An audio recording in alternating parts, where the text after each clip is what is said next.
मैं डॉक्टर चमचंद तिवारी, दुग्धालाल संस्कृत महाविद्यालय मझौलिया, पश्चिम चंपारण। इस वैश्विक महामारी में जो पूरा विश्व त्रस्त है, परेशान है,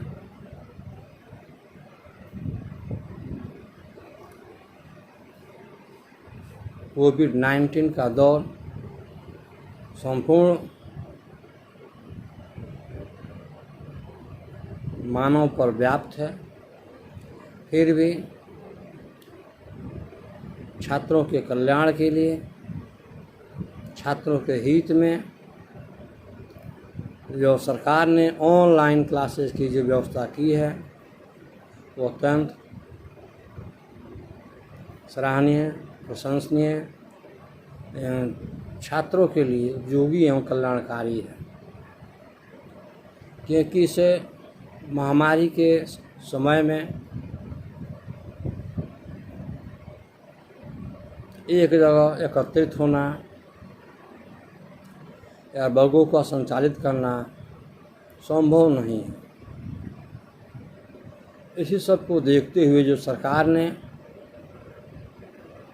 और महामहिम ने जो ऑनलाइन क्लास की व्यवस्था दी है वो अत्यंत ही सराहनीय है।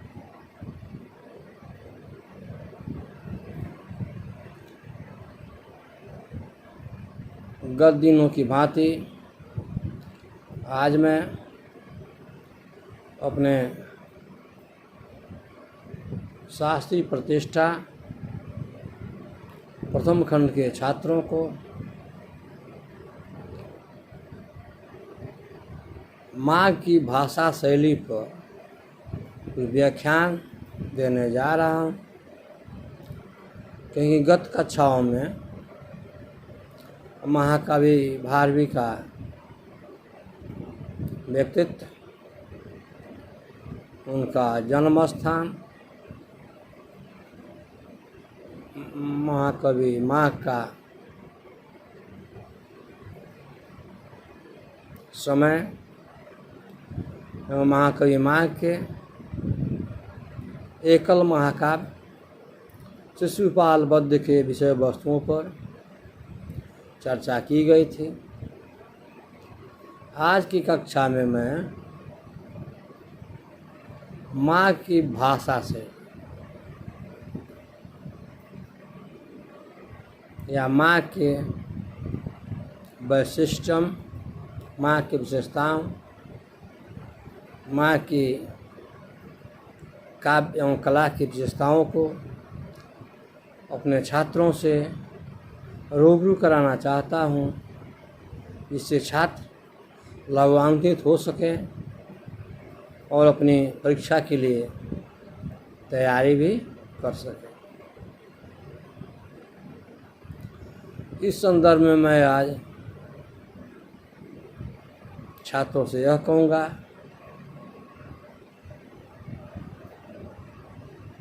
जिसे पूर्व में कहा गया है, जावत बा भारवे भाति तावत माघस्य नवोदय। भारवी तभी तक सुशोभित है, भारवी तभी तक अपना प्रतिष्ठा प्राप्त करते हैं जब तक कि माँ का आगमन नहीं हो जाता है, अर्थात माँ का शिशुपाल वध महाकाव्य नहीं आ जाता है। अतएव इस उक्ति से यह पूर्णतः स्पष्ट हो जाता है कि महाकवि माघ भारवी से अधिक प्रभावकारी है या इनके महाकाव्य में कुछ ऐसा चमत्कार दिखता है जिससे विद्वानों ने, हमारे आचार्यों ने, पंडितों ने माँ को अत्यधिक प्रतिष्ठित माना है।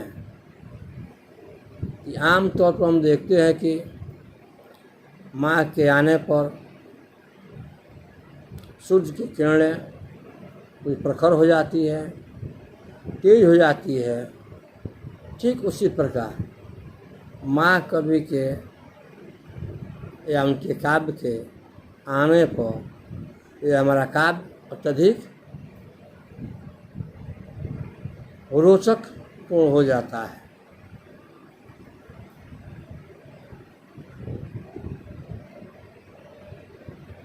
कहते हैं इस संबंध में मैं और चर्चाएं करने जा रहा हूं, जो छात्रों के लिए हृदयग्राह और कल्याणकारी हो सके। क्योंकि महाकवि माघ संस्कृत काव्य जगत के अनर्घ रत्नों में से एक है। माघ का शिशुबल काव्य बृहत्त्रयी का द्वितीय रत्न है, अर्थात यह शिशुपालबद्ध 20 सर्गों में निबद्ध है, इसलिए इसको बृहत्त्रयी की संज्ञा दी गई है। इस महाकाव्य में काव्य के सभी गुण पर्याप्त रूप से पाए जाते हैं।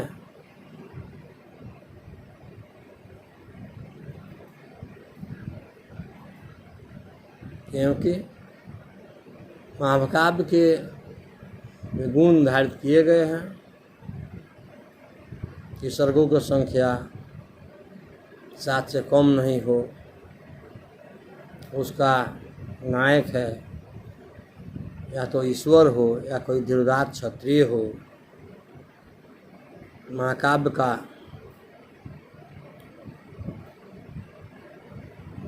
जो विषय वस्तु है वह ऐतिहासिक हो या महाकाव्य के एक सर्ग के अंत में दूसरे सर्गों की कथा का उल्लेख हो। सर्ग न अधिक हो और न छोटे हो। इस प्रकार हम देखते हैं कि शिशुपालबद्ध महाकाव्यों की कसौटी पर पूर्णतः खरा उतर रहा है, क्योंकि इसे महाकाव्य में कालिदास के काव्य सौंदर्य, भारवी के अर्थ गौरव और भट्टी के व्याकरण पाठों का संकलन किया गया है। इस महाकाव्य में कवि कालिदास के सौंदर्यीकरण एवं भारवी के अर्थ गौरव के से शिशुपालबद्ध महाकाव्य में भी अर्थ गौरव की झांकियाँ देखने को मिलती है एवं भट्टी के संपन्न व्याकरण शास्त्र का इसमें झलक प्राप्त होता है। इस प्रकार देखते हैं कि माँ की विशेषता है कि उसने तीनों गुणों को मणिकांचन संयोग प्रस्तुत किया है। इन तीनों कवियों के जो गुण हैं, वैशिष्ट है, उसको महाकवि माघ ने इस शिशुपालबद्ध महाकाव्य में पिरो दिया है।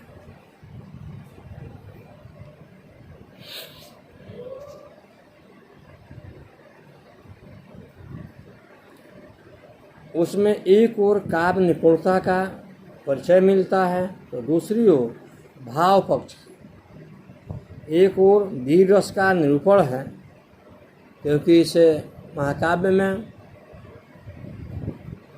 श्री कृष्ण और शिशुपाल के बीच घोर संग्राम होता है और 20वें सर्ग में श्री कृष्ण के द्वारा शिशुपालबद्ध का अंत हो जाता था, वो मृत्यु को प्राप्त हो जाता है। इसलिए कहा गया कि इस महाकाव्य में वीर रस प्रधान काव्य है। फिर दूसरी तरफ श्रृंगार का भी इसमें वर्णन है, राजनीतिक ज्ञान भी इसमें भरा पड़ा है। एक ओर कोमलकांत पदावली है तो दूसरी ओर चित्रालंकारों की सप्तरंगी प्रभा या अर्थालंकारों की सुंदर छटा, अर्थात इस महाकाव्य में अर्थालंकार की प्रधानता पाई गई है। अर्थात हम जानते हैं कि अलंकार दो है, शब्दालंकार, अर्थालंकार। शब्दालंकार का अर्थ यह होता है कि इसमें शब्दों की विशेषता हो, ऐसे अलंकार जिसमें शब्दों की महानता हो, शब्दों के अर्थों को महानता हो, इसलिए उसमें शब्दालंकार कहा जाता है। और दूसरा जो है अर्थालंकार, अर्थात अर्थों की महत्ता जिस अलंकार में पाई जाती है उसे अर्थालंकार कहते हैं। यह जो माँ का शिशुपाल महाकाव्य है वो अर्थालंकार से युक्त है, व्याप्त है। माँ की भाषा में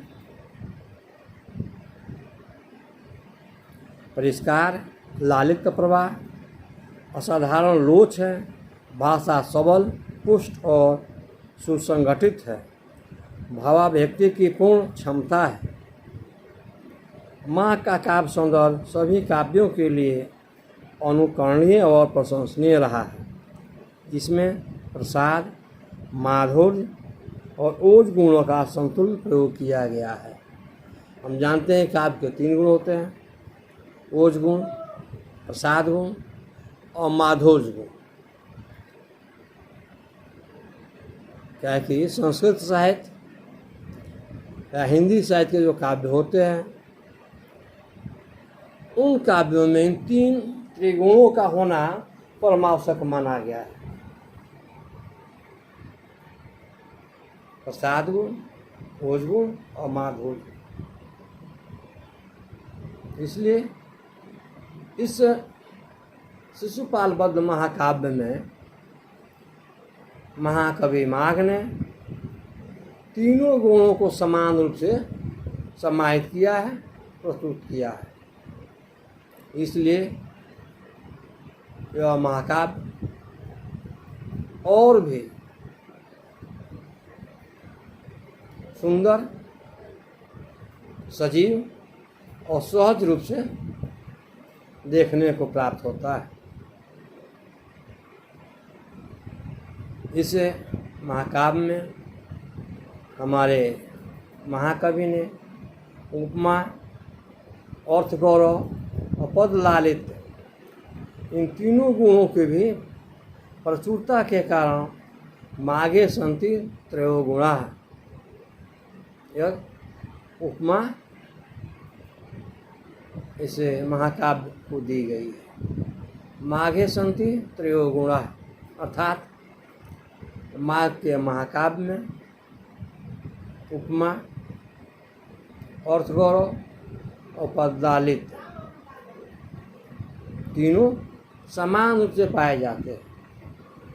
उपमा का अर्थ, उपमा कालिदास, महाकवि कालिदास उपमा में ख्याति प्राप्त है एवं भारतीय अर्थ गौरव, भारतीय के काव्यों में अर्थ की गंभीरता, अर्थात कहा गया कि गागर में सागर को भरना, कौन शब्दों के द्वारा व्यापक विशाल अर्थों की उत्पत्ति को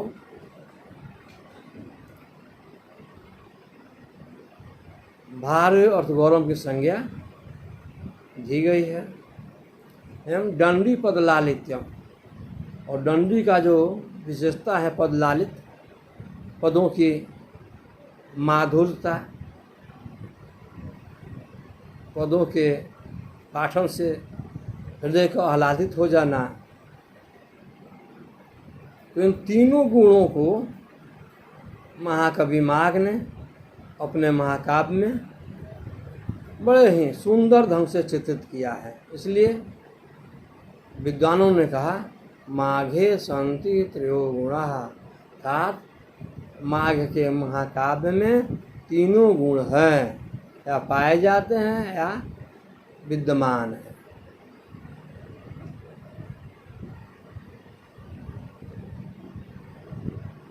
ये उक्ति कवियों में बहुत ही प्रसिद्ध है। माघ के काव्यों में अर्थालंकार की प्रयोग खूब किया गया है। इनके काव्य में एकाक्षर, द्वैक्षर, मूर्जाबंध, चक्रबंध, सर्वतोभद्र, अनुलोम प्रतिलोम, द्व्यर्थक, त्यर्थक आदि अनेक प्रकार के श्लोक 19वें सर्ग में प्रस्तुत किए गए हैं। द्व्यर्थक त्यर्थक एक ही श्लोक के दो अर्थ, त्यर्थक एक ही श्लोक के तीन अर्थ, अर्थात एक ही शब्द के तीन अर्थ, एक ही शब्द के दो अर्थ। इस प्रकार के हम देखते हैं कि माघ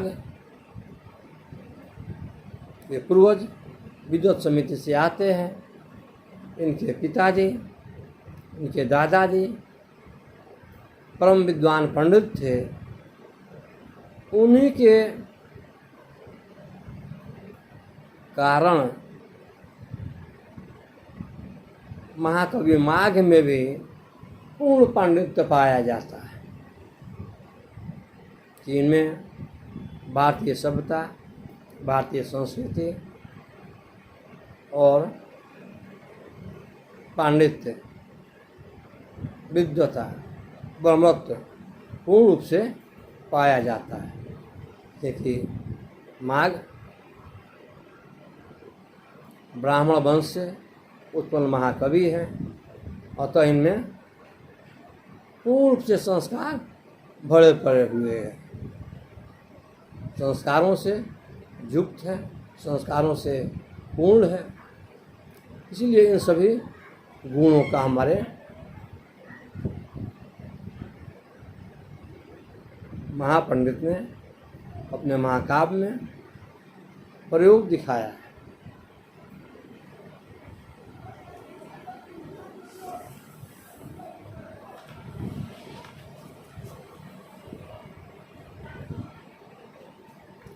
माघ के काव्यों में उपमा, अर्थांतर न्यास को बहुत महत्व दिया गया है। इसके अतिरिक्त उत्प्रेक्षा, अतिशोक्ति, रूपक, दृष्टांत, निदर्शन आदि अलंकारों का खूब प्रयोग किया गया है। शिशुपाल बद्ध महाकाव्य में वेद, व्याकरण, काव्यशास्त्र, दर्शन, संगीत, ज्योतिष, आयुर्वेद, नीति, राजनीति, पुराण, कामशास्त्र, नाट्यशास्त्र, चित्रकला, अश्वविद्या का गहन अध्ययन पाया जाता है।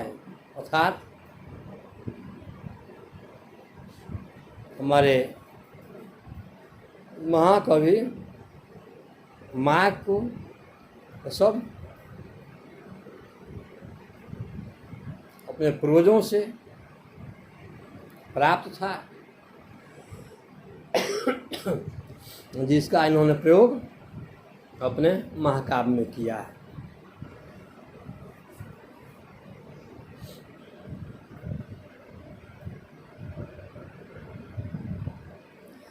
माँ के काव्य में सुंदर नर्तकी सा हाव भाव, विलास, लोच, माधुर्य और मनोरमता है। कहीं पदों में मनोहरता है तो कहीं रति विलास में भावुकता, तो कहीं सरस शब्दों का माधुर्य। अत्यंत रसिक कवियों का कथन है कि मेघे माघे गतम्बय। हमारे संस्कृत साहित्य के पंडितों का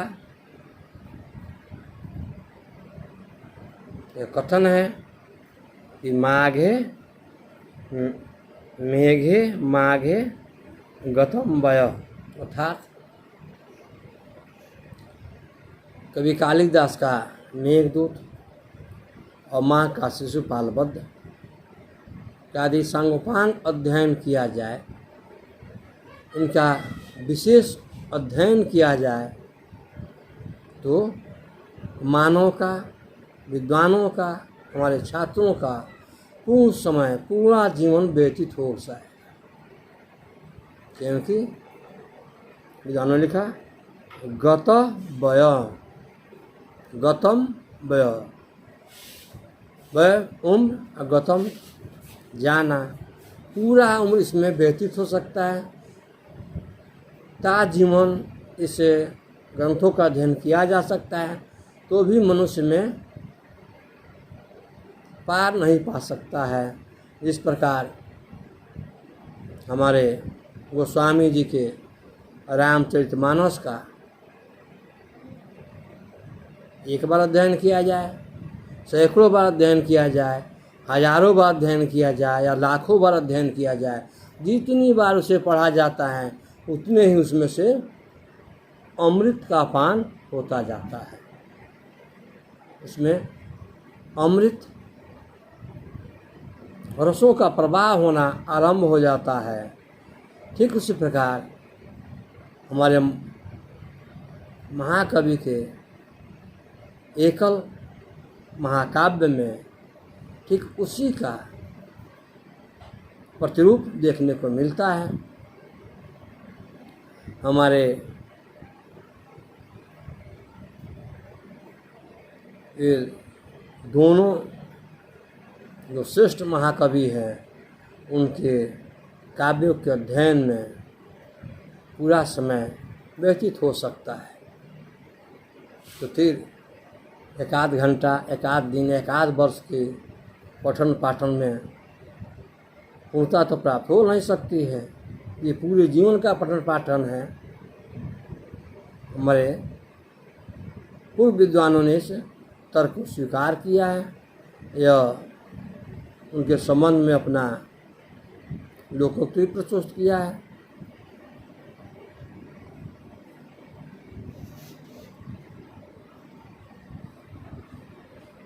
क्योंकि माघ ने निरसना अलंकार का प्रयोग में सूर्योदय एवं दूसरी ओर चंद्रास्त को देखकर महाकाय हाथी के दोनों लटकने विशाल 2 घंटों का वर्णन किए हैं, जिससे माघ का नाम घंटा माघ पड़ गया।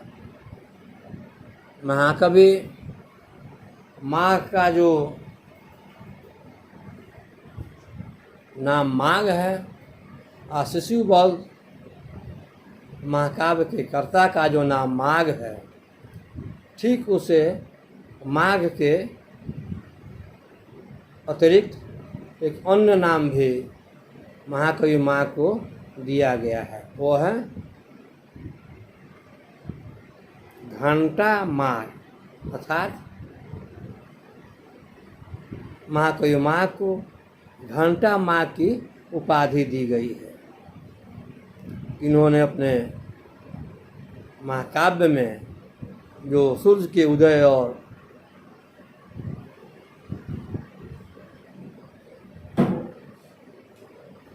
चंद्रमा के अस्त को देखकर जो साहित्यिक वर्णन प्रस्तुत किया है, उससे लगता है कि हमारे महाकवि ने अपने इस महाकाव्य में अनमोल रत्न, अनमोल व्याख्या प्रस्तुत की है। इसीलिए इनके इस श्लोक को देखकर विद्वानों ने इन्हें घंटा माघ की संज्ञा दी है।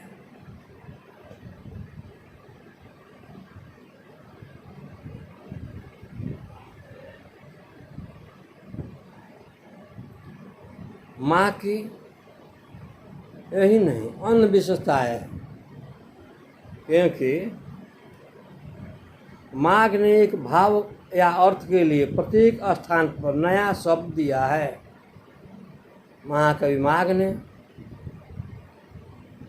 एक ही वस्तु के वर्णन के लिए अनेक जगहों पर अनेक प्रकार के 9 शब्दों का प्रयोग किया है, जिससे 9 स्वर के अंत होते होते ही उनका नया शब्द कोई नहीं बच पाता है, या शिशुपाल वध के 9 सर्ग में ही उन्होंने संसार के पूरे शब्दकोशों को अप्रयोग कर दिया है। क्योंकि कहा गया है कि 9 सर्ग गते माघे 9 शब्द न विद्यते। 9 सर्ग गते माघे 9 शब्दों न विद्यते। 9 सर्ग के अंत होते होते ही कोई नया शब्द नहीं बच पाता है। अर्थात महाकवि माघ ने 9 सर्ग के अंतर्गत हैं पूरे शब्दकोशों को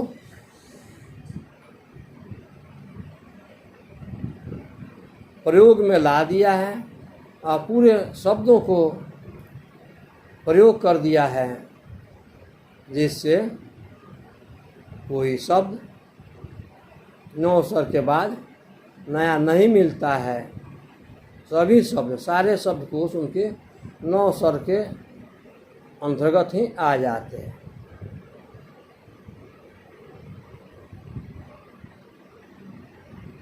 इस प्रकार इनके विद्वता को देखकर, इनके पांडित्य का परख करते हुए विद्वानों ने लिखा है कि 9 सर्गते माघे 9 शब्द न विद्यते। एवं दूसरी भी सूक्ति दी गई है। विद्वानों ने कहा है कि उच्छिष्ट जगत सर्वम। महाकवि माघ ने संसार के सारे वर्णों को, सारे विषय वस्तुओं को, सारे शब्दों को छू दिया है, जूठा कर दिया है। अर्थात कोई वर्णन, कोई अलंकार, कोई शब्द, कोई विषय वस्तु या कोई साहित्यिक, कोई काव्य के गुण, कोई महाकाव्यों के गुण को उन्होंने अछूता नहीं छोड़ा। सभी का इन्होंने बड़े ही बखूबी से इस महाकाव्य में प्रस्तुत किया है। इसीलिए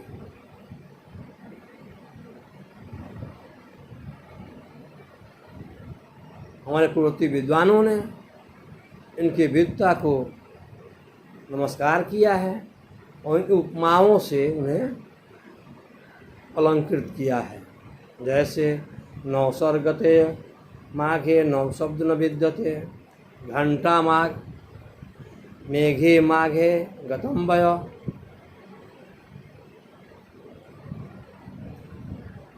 माघे उच्छिष्ट सर्वम। इन उक्तियों से हमारे पूर्व आचार्यों ने महाकवि माघ को अलंकृत किया है, सुशोभित किया है। इस प्रकार हम देखते हैं कि महाकवि माघ की जो भाषा शैली है वो अत्यंत ही सरल, सहज, प्रौढ़ और साहित्य गुणों से संपन्न है, काव्य गुणों से युक्त है। इसलिए यह महाकाव्य आज भी प्रतिष्ठा प्राप्त है या विश्वविद्यालयों के द्वारा पाठ्यक्रमों में निर्धारित किए जाते हैं। जयतु संस्कृतम, जयतु भारत।